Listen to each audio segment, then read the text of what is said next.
Hello everyone, and guys, tingnan nyo guys kung gaano karami yung mga ice cream, mga ice drop dito sa aking anak guys. Kasi gusto niya guys, pag mag-aral siya, kumakain siya ng ganito.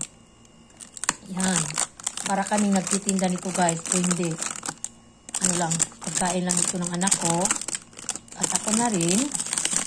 Yan, kasi pag nainitan ako guys, ayan.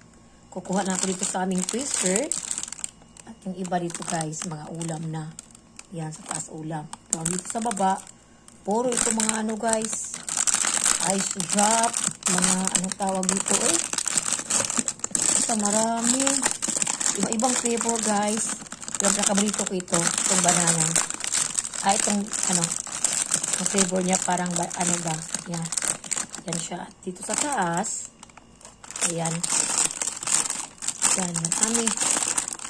So, para kami itong mga bata, guys. Pero, kasi, ano na, tinatamad bumaba. Kaya ito, nag-stack talaga kami dito. Pati ulam. Ayan. So, hindi ako nakaluto ngayong, ano, guys. Ngayong araw na ito kasi bumili lang kami ng luto na. Ayan. Yan siya. Yan. Thank you for watching, guys. Bye-bye. I love you all.